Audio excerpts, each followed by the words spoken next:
미 국세청은 올 세금 보고에서 110만 건이나 신분도용으로 사기 신청한 것으로 의심돼 조사 중이라고 밝혔습니다. IRS는 직접 무료 세금 보고를 접수하는 제도를 마련하고 내년에 시범 시행에 들어갈 예정입니다. 조 바이든 대통령과 케빈 메카시 하원 의장은 연방 예산의 합의에 국가 디폴트는 없을 것으로 확신한다고 공언했습니다. 미국 회사들의 출근 복귀가 다시 정체되면서 오피스 빌딩의 절반이 비어있는 것으로 나타났습니다.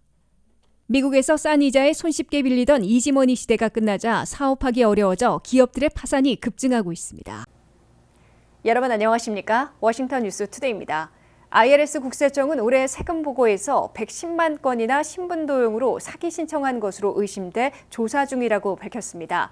잠재적 신분도용 사기 세금 보고 110만 건을 통해 63억 달러의 세금 환급을 신청한 것으로 보고 환급을 보류하고 정밀 추적하고 있다고 IRS는 밝혔습니다. 안혜린 기자의 보도입니다. 연방 세금 보고처를 노리는 신분도용 사기, 세금 보고를 통한 텍스 리펀드 가로채기가 올해에도 기승을 부린 것으로 나타났습니다. 범죄자들은 훔친 소셜 시큐리티 번호 등 개인 신분 정보를 도용해 납세자 대신에 세금 보고를 하고 텍스 리펀드를 가로채고 있습니다. 실제 납세자들은 세금 보고를 할 때 누군가 이미 세금 보고를 마쳤다고 나올 때 또는 IRS의 수상한 세금 보고 통지를 받고서야 신분도용 세금 보고와 텍스 리펀드 가로채기를 알아채고 있습니다. IRS 국세청은 올해 세금 보고에서도 신분도용 사기 세금 보고로 의심되는 건수가 무려 110만 건에 달했다고 밝혔습니다. 110만 건의 세금 보고에서 63억 달러의 텍스 리펀드를 신청한 것으로 나타났습니다. IRS는 신분도용 사기 세금 보고와 세금 환급 가로채기 시도로 의심된 110만 건에 대해선 리펀드를 유보하고 진짜 세금 보고인지를 일일이 확인하고 있는 것으로 회계사들은 전했습니다. 3월 초까지 신분도용 사기 세금 보고로 확인된 건수가 1만 2,600여 건에 그쳐 상당히 느리게 진행되고 있는 것으로 보이고 있습니다. 미국의 납세자들은 본인이 세금 보고를 이파일링하려 할 때 누군가 이미 해당 소셜 번호를 사용해 세금 보고를 마쳤다며 접수를 거부당하고 나서야 신분을 도용해 사기 세금 보고를 하고 텍스 리펀드를 가로채려 시도했음을 알아차리고 있습니다. 또는 IRS가 편지를 보내 해당자의 세금 보고가 의심 보고로 분류돼 있다는 통지를 받고서 인식하고 있습니다. 자신이 신분을 도용당해 누군가 세금 보고를 먼저 마친 것으로 나타난 피해자들은 즉각 IRS 폼 14039를 기재해 제출해야 합니다. 또는 IRS의 통지를 받은 경우 즉각 회신해야 합니다. 피해자들은 받아야 할 세금이 있다면 후일 텍스 리펀드를 다시 받을 수 있으나 실질적인 신분 확인을 비롯한 절차를 마치는 데 수주일이 걸려 그만큼 상당 기간 지연되게 됩니다. IRS는 기승을 부리는 신분도용 사기 세금 보고와 리펀드 가로채기를 막으려면 범죄자들보다 일찍 세금 보고를 마치는 게 바람직하다고 권고했습니다. 또한 IRS의 웹사이트에서 IP 핀 넘버를 신청해 세금 보고 시 사용하면 사기 피해를 막을 수 있다고 강조했습니다. WKTV 뉴스 안혜린입니다. 미 국세청이 민간 파트너 업체들이 아니라 직접 무료 세금 보고를 접수하는 제도를 마련하고 있어 획기적인 변화가 예상되고 있습니다. 현재는 국세청과 협업 계약을 맺은 민간 업체들이 대신 접수해주고 있지만 너무 복잡하게 돼 있어 유자격자들의 단지 4%만 이용하고 있어 원성을 사고 있습니다.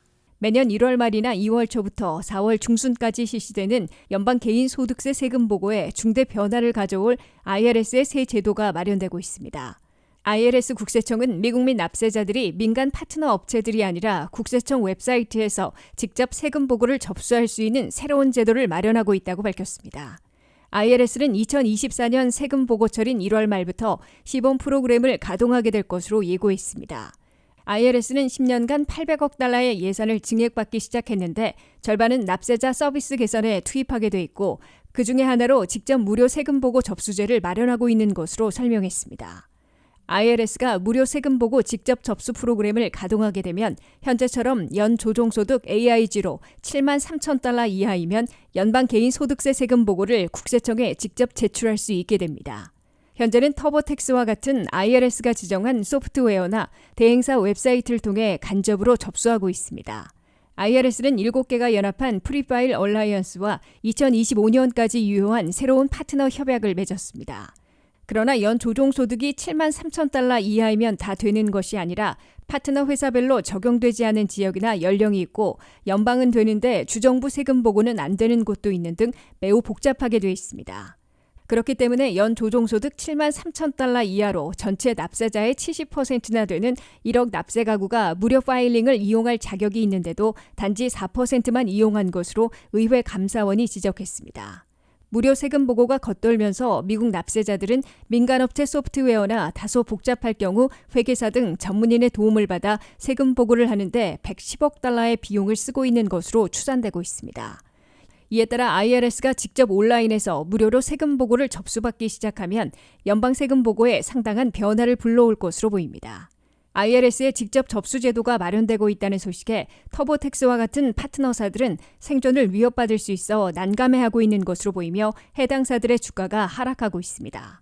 다만 복잡한 세금 보고는 여전히 수백 달러씩의 비용을 주고서라도 공인회계사 등 전문인들의 도움을 받아 접수하게 될 것으로 예상되고 있습니다. 조 바이든 대통령과 케빈 메카시 하원 의장은 예산 협상에서 합의해 미국의 국가 디폴트는 없을 것으로 확신한다고 공언했습니다.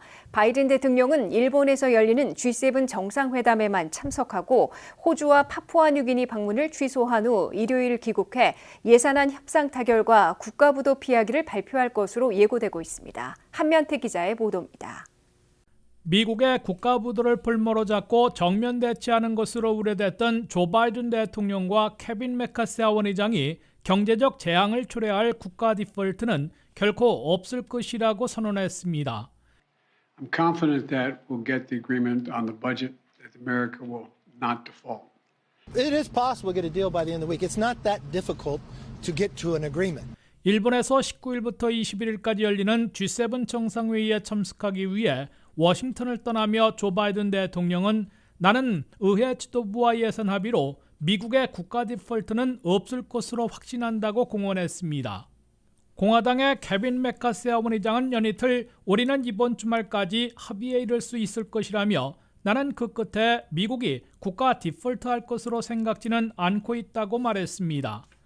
바이든 대통령이 워싱턴을 피운 사이 백악관과 하원 의장실 스택 간 실무 협상을 계속해 연방정부 예산을 어느 부분에서 얼마나 절약 또는 삭감할 수 있을지 타협점을 찾을 것으로 예상되고 있습니다. 바이든 대통령은 G7 정상회의만 참석하고 호주와 파푸아뉴기니 방문을 취소한 채 일요일인 21일 워싱턴에 돌아와 기자회견을 갖기로 해서 이때 예산 합의 타결과 국가 디폴트 피하기 성공을 발표할 것으로 예고되고 있습니다. 양측의 협상에서는 서로 수용할 수 있는 주고받기가 이루어지고 있는 것으로 보입니다. 바이든 대통령의 요청대로 국가 부채 한도는 내년 대선 직후까지 2년 동안 쓸 수 있도록 올리는 대신에 메카시 공화당이 추진해온 정부 예산을 매년 올리는 데 상한선을 두어 물가 인상률보다 낮게 늘려 사실상 제한하는 방안에 합의할 것으로 예상되고 있습니다.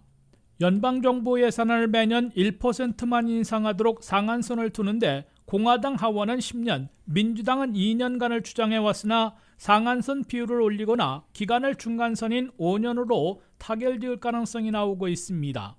에너지 사업과 관련해 바이든의 핵심 정책인 에너지 전환에 대한 세제 혜택에 손대지 않는 대신에 공화당이 추진해온 국내 에너지 사업에 대한 인허가를 속성으로 해주는 방안을 채택할 것으로 알려졌습니다. 복지 프로그램에서 취업을 의무화하는 공화당의 요구에 대해 민주당이 지키려는 메디케이드는 제외하는 대신에 7월부터 재개해야 하는 푸스탬프 혜택을 받으려면 주당 20시간 일해야 하는 조건을 의무화하는 데 합의할 가능성이 거론되고 있습니다. 최종 합의안이 타결되면 연방하원이 내주, 연방상원은 늦어도 5월 31일까지 국가 부채 한도부터 올려 국가 디폴트를 피하고 2024 회계년도 연방정부 예산에 대한 협상에 돌입하게 될 것으로 예상되고 있습니다. WKTV 뉴스 한면택입니다.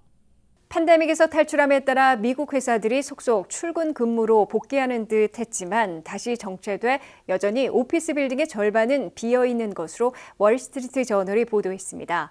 대부분 회사들은 주 5일 출근 대신 출근과 재택근무를 섞는 하이브리드를 선택하고 있어 오피스 빌딩의 공실률이 여전히 높고 주변 상권이 살아나지 못하고 있는 것으로 지적되고 있습니다. 안혜린 기자가 보도합니다.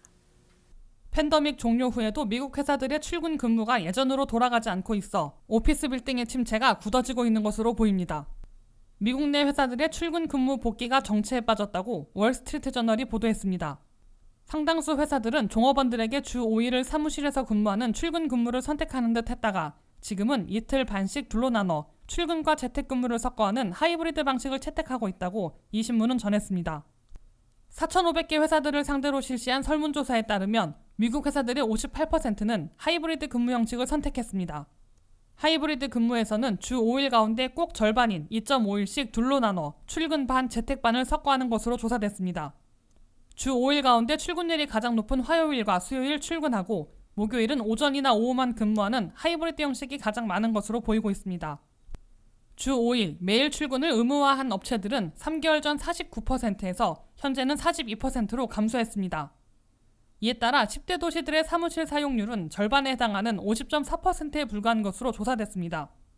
이는 역으로 사무실의 절반은 비어있다는 뜻으로 해석되고 있습니다.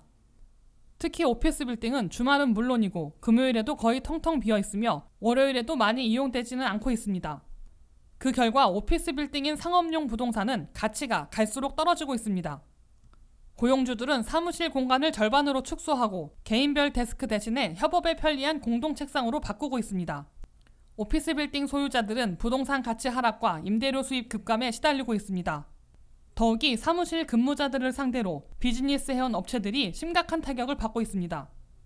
WKTV 뉴스 안혜련입니다. 미국에서 연속 금리 인상으로 차입 비용이 늘어나 이른바 이지머니 시대가 끝나자 기업들의 파산이 급증하고 있습니다. 올 1분기에만 매출 1,000만 달러 이상 기업들 183곳이 파산을 신청해 전년 같은 분기에 82곳보다 2배 이상 급증한 것으로 나타났습니다. 미국에서 싼 이자에 손쉽게 빌리던 이지머니 시대가 끝나자 사업하기 어려워지고 끝내 줄도산 사태를 빚고 있습니다. 바이어스 미디어를 비롯한 7개 회사들이 단 이틀 동안 파산 신청을 했습니다. 이런 추세라면 현재 5월이 기업 파산의 신기록을 세우는 한 달이 될 것으로 악시오스가 보도했습니다. 이미 올 1월부터 3월까지의 1분기 석 달 동안 미국에서 1,000만 달러 이상의 매출을 올리던 기업들 중에 183곳이 파산을 신청한 것으로 집계됐다고 S&P 글로벌이 발표했습니다. 이는 지난해 같은 분기에 82곳이 파산 신청을 했던 것과 비교해 2배나 급증한 것입니다. 올 1분기에는 가정용품 판매점인 베드앤베스가 1억 2천만 달러의 빚을 정리하기 위해 챕터 11 파산을 신청했습니다. 싱클레어 방송사와 세르타 시몬스 침대도 파산을 신청했습니다. 3월 10일에는 모두에게 충격파를 가한 실리콘밸리 은행의 모 회사가 파산했습니다. 미국에서 업체들의 파산이 급증하고 있는 사태는 이지머니 시대가 끝났음을 보여주고 있다고 악시오스는 해석했습니다. 연방준비제도는 40년 만에 치솟은 물가급 등을 잡기 위해 지난해 3월부터 올 5월까지 1년여 동안 10번 연속으로 기준금리를 올려 5 내지 5.25%까지 끌어올렸습니다. 그 여파로 미국 내 대다수 업체들은 차압 비용이 크게 늘어나는 동시에 손쉽게 빌리지도 못하게 돼 가중되는 빚더미에 견디지 못하고 파산을 신청하고 있는 것으로 해석되고 있습니다. 게다가 3월 초 실리콘밸리 은행과 시그니처 은행의 파산을 계기로 지역은행들이 제갈길을 찾기 위해 대출을 꺼리거나 까다롭게 만들어 기업들의 어려움이 가중되고 있는 것으로 보입니다. 미국 은행들은 아직 대출 총액을 눈에 띄게 줄이지는 않고 있으나 대형 은행들과는 달리 자산 2,500억 달러 이하인 중급 규모의 지역은행들은 예금 인출 사태로 3월 초 이래 5천억 달러나 예금액이 줄어들어 대출 여력이 크게 약해진 것으로 나타났습니다. 침체에 시달리고 있는 오피스 빌딩과 쇼핑몰 등 상업용 부동산의 모기지 가운데 38%는 지역은행들이 대출해주고 있어 악순환이 우려되고 있습니다. 이상으로 워싱턴 뉴스투데이를 마치겠습니다. 시청해주신 여러분 고맙습니다.